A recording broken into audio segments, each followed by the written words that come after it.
Dumelang Sanbonani and hello, welcome to another week of Sports Rap on UJTV. My name is Mpumela Lamini, here to kick it with you for everything trending in the street of sports. Mara guys, week in, week out, you know I'm never alone. Here's the manager, content creator of UJ Sports, Mr. Baraksa David. Hi Lelo, how are you? We actually need to work on a new intro because Baraksa is not going to work for me. Hey, okay, I'm game. I'm game. Let's do that. But yeah, happy to be here once again, doing what we love. All the time. Please make sure to follow us on all our social media platforms. We are UJ_sport as well as UJTV23. I want to know, last week was hectic, back to back. There's new things, there's varsity, there's a lot to talk about. Yeah. Highlights of the week. I mean, like you say, there's a lot to talk about. I'll just pick on netball, for this week. Yeah. We do obviously know that after the 2023 season, Owutu Samantha Ngubane was obviously poached by the Scotland-based netball club or team, of which this past weekend she made a debut, obviously with the Strathclyde Sirens Netball Club in Scotland, and they won. So what a way to announce your international debut. You leave here, you go somewhere else. And you still continuing the winning momentum. Ooh. I mean, she's a goal shooter, goal attacker after also. I'm sure she definitely did score a few balls in that game. I mean, it also it says a lot about UJ sport in general. Yeah, definitely. We have to take, credit to some extent. She came through the system of UJ at some point, and, that helped in developing her to be a better player, and that is why she is where she is today. So we are happy as UJ. And my highlights, all the way from Dubai. Yeah, the UAE. The UAE. I mean, passport, these are everything. Yeah. We're talking about Yane van der Merwe. She participated in the World Para Athletics Grand Prix 2024. Yes. But, Mamela, before we unpack that, let's have a look at this week's results.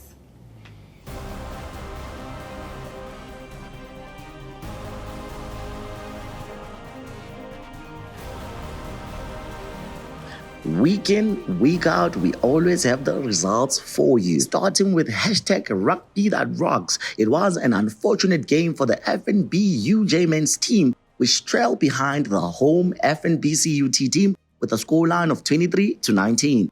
Moving straight to soccer, the ABC Mutsipe League. UJFC lost by a not-so-hot margin of 1-0 against Pelepele FC. And lastly but not least, the Cricket Enza Premier League A, where UJ team won by 6 wickets against Wanderers Cricket Club, and sadly went on to lose against our very own neighbours, Vets Cricket Club, by innings and 33 wickets. In the same sport, the ladies team won by 9 wickets against Delikai Ladies Cricket Club. And lastly, UJ Cricket Club in Premier League B won by 186 runs against Soweto Cricket Club. That's it for now.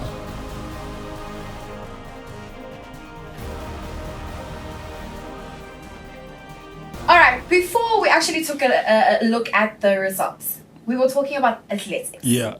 But better news from the FISU side of athletics cross country, we have 2 bronze medalists. Yes. What is FISU cross country? So FISU, first of all, stands for the Federation of International University Sport, which is the organization that deals with university sport worldwide. So obviously that's where it all channels from. And they obviously had in the cross country world championships in Oman, in the UAE, and Team South Africa was comprised of many athletes from different institutions, your UJ, your TUT, etc. So I think that obviously was also another great platform for athletes to showcase their talent on an international platform. Yeah, and I'm hearing Kisisanda Kamo Kipimelo. And them winning the bronze medal.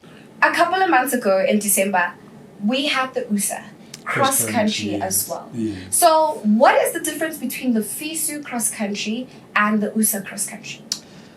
So the USA cross country is the University Sport South Africa, which is the highest level of university competition in the country. Yes, whereas FISU is the Federation of International University Sport. So it's globally.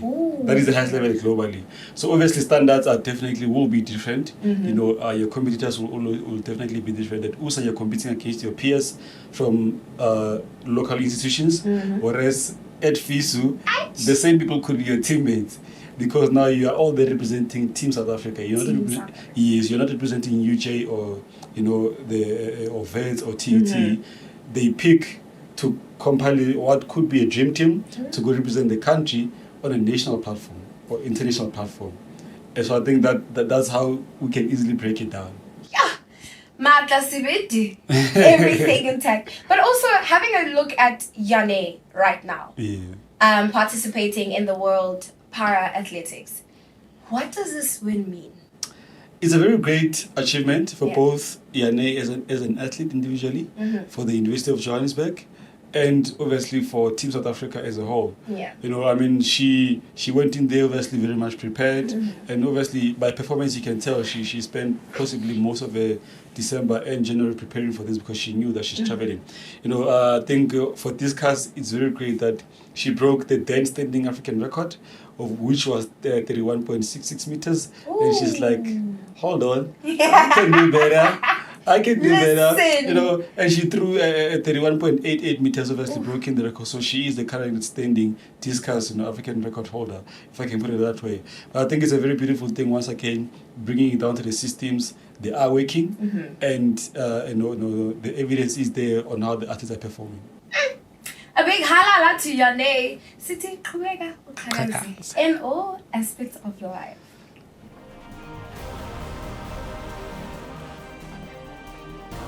And joining us right now in the more exciting part of the show, our Captain Fantastic, Riskipa. Siamgela. How are you? Good, thank you. How are you? I'm great, thank you. You don't look excited. What's wrong?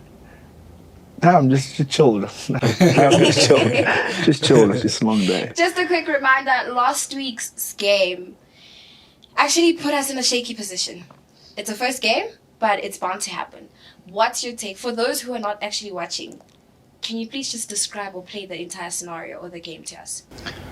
I think, long story short, we let ourselves down. We spoke about it as a leadership group and the team. Spoke to the coaches. The guys already knew by halftime that, listen, boys, we're not playing rugby. We're not playing as a team. And I said it last week that the great thing about this UJ team is we do all collectively. Yeah. No one tries to stand out individually. So we didn't do that, what we spoke about. And we're just letting them play rugby and just giving away silly penalties and failing to capitalize on the opportunities that we got. Yeah. This is on the 23-19 final full-time score. Yeah. And you guys really had a comeback. Yay! From halftime, that was a comeback. Yeah, it bothers me just thinking. I think the past few years, UJ has always been known for letting the opponents throw the first punch, and we're good at coming back. So I think a challenge for now going forward, let us surprise our fans and the people watching. Listen, let us get there and be the ones to throw the first punch, and just take this all away from the other team. And from the first goal, give them a shock, and don't give them hope that they can come back. So I think, it's good that we came back, but that shouldn't be the case. Like with the opportunities we got, we should have capitalized, and we just shoot ourselves in our foot there last week. Hey, David, on your side, you were there through the lens. You weren't sure, anticipating. What was going on? Yeah, look, sometimes sitting on the field side, watching and following the game and reporting on the game, you sort of get caught in the moment because obviously how you understand what should be happening, but it's not entirely what possibly is happening. Like Sesko says, the first half wasn't really the greatest. I think the tempo was high from both sides, so there was no calmness to actually control the game, and obviously conceding multiple penalties. Just on the 50, and the opponents stayed fit to go for poles, and that's how they punished us for the first 9 points. And I think we really had a better second half. Coach, the coaches in the change room said in the halftime, we're not playing rugby, and we know we can do better. So we need to recollect ourselves, be calm on the ball, and just do what we have to do in terms of following the system. And it worked out looking at the scoreboard, obviously. Just unfortunate that at full time, the points were not enough. And I think with the 5 minutes remaining on the clock, the chills were high. We got 3 penalties just outside their 5, and obviously with all of them we went for the line-outs, tried to maul, it didn't work out, but eventually they managed to obviously get a turnover penalty, but it was too late because the horn had already went. And I'm thinking, if we played for 5 more minutes, we definitely could have changed the narrative. But I mean, it's a first game. We can learn from that. Still more 6 games to go, and we're back on Monday at the UJ Stadium to correct the whole narrative. Correct me if I'm wrong. Last year we ended up on 6th position on the mark. Yeah. Currently standing, you're number 6. Coincidence? Definitely not, as David just said. It's the first game, and it's been said that it's not about how you start, but how you finish. So my hopes are high that the boys will do better next week. Definitely, especially like we know that the TUT team was not better than us on the day. It was just ourselves. So we did it till we dug our own grave. So definitely, we're about to surprise the city of Joburg. And Monday, we're playing UFS. On home soil. On home soil. So it's Bloemfontein after Bloemfontein. It's Bloemfontein after Bloemfontein at 5:15. Yeah, look, I think just to pick it up from the CUT game, on paper, in my view, UJ was a better team. We scored 3 tries, they scored 2, and the rest of the points, their points came from penalties. So, I mean, you can work it out, I do the math. But technically, we were the better team. We just obviously couldn't convert all our chances. But yeah, we back on Monday against Shameless, live on Sport TV at the UJ Stadium. The only institution with the best crowd and vibes.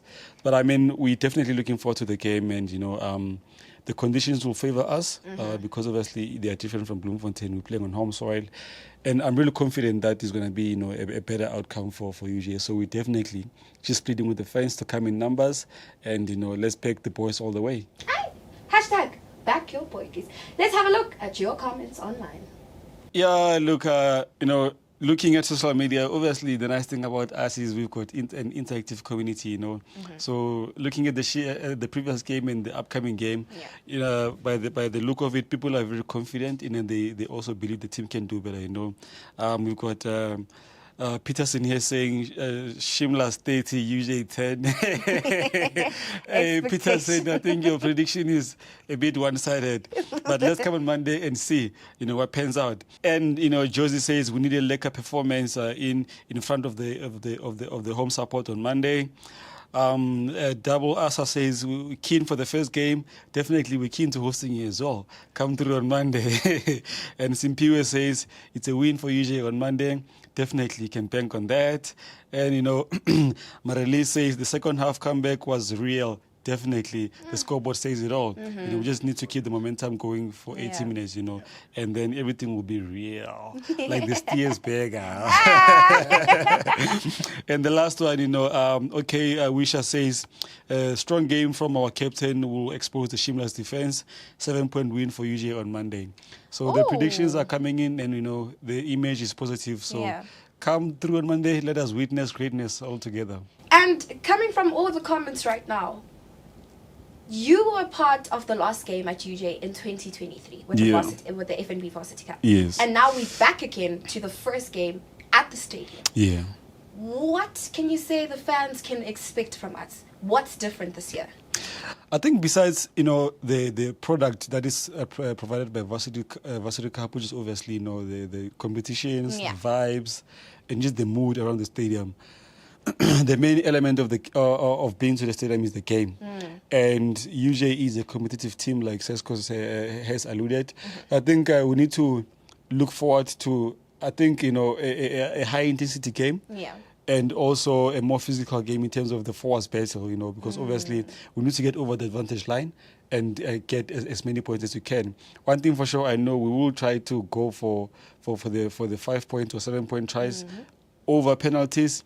If the game is really tight and we get a penalty, instead of going for touch, we will go for poles, because it's tournament rugby. You need to get points where possible, because not always it will be possible to get the tries. But we are very capable. I mean, we scored a 7-point try on Monday, so we can do this. Yes, we can do this. We are capable. We just need to convert our chances. That's all.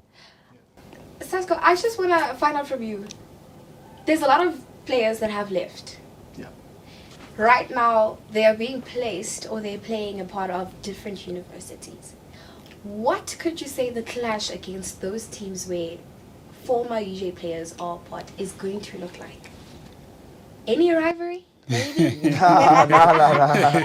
Maybe. I just rather choose not to speak about it. But yeah, I think we live in a world where no one is irreplaceable. Yeah. So obviously a few players have left, but new guys have come in the system, new players that are just as talented, just as hardworking. So it should be great. We'll want to see if they'll have regrets of leaving UJ or sorry. they'll be better. So yeah, that's all I have to say. And what's your promise to the fans? I mean, coming in numbers to show support, anything to the fans. We want to hear it from the captain's mouth. No, definitely. It's going to be very entertaining.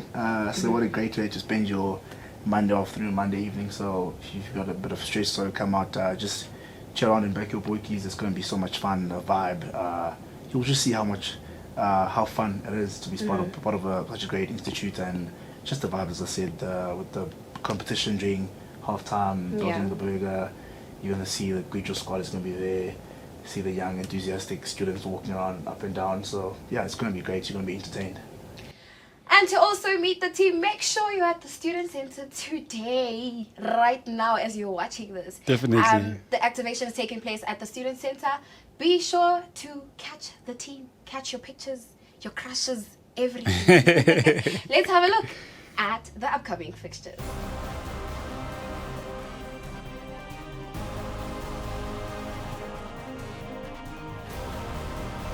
As we are reimagining the future, here are our upcoming events in sports. Kicking it off, it is the big one that was spoken about in studio with Captain Sasko. It is #Rugby That Rocks. Monday, 26th of February, 16:45 at our very own Orange Ground, UJ Stadium. UJ will take on the FNB UFS Shimlers. While in soccer, the boys will travel to Tshwane to play against M Tigers on Saturday, 24th. Once the boys come back, hopefully with a big win, Phase 2 of UJ men's football trials will take place at the AW Muller Stadium at the APB campus on the 6th of March at 3 p.m. It is, of course, BOB Baba. Bring your own boots. Be a registered student at the University of Johannesburg.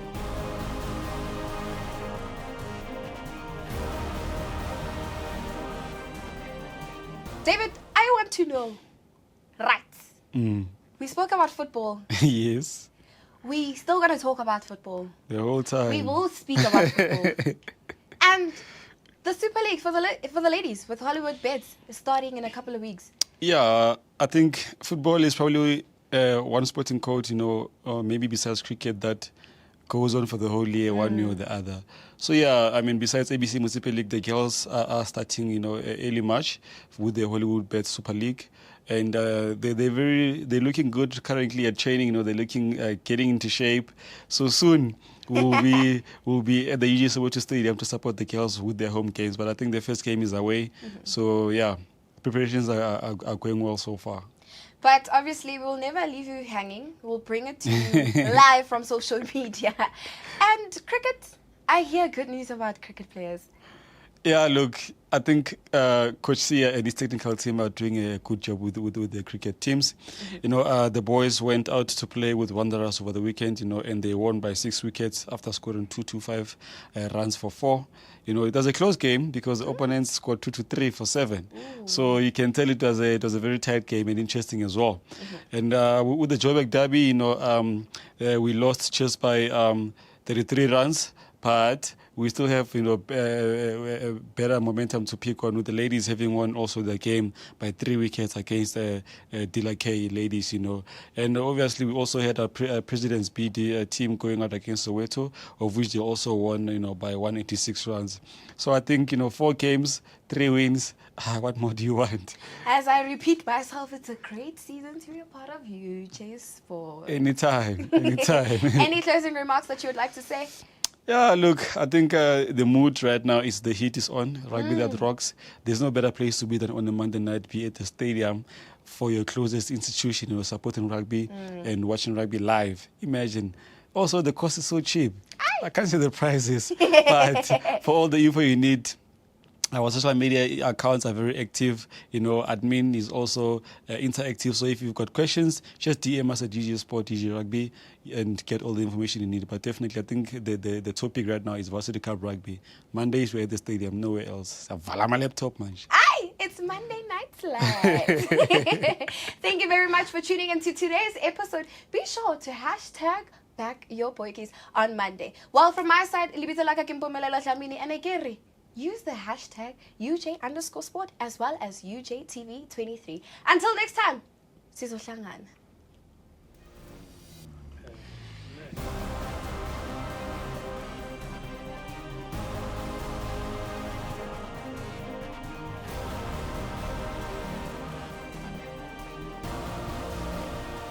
The University of Johannesburg, the future reimagined.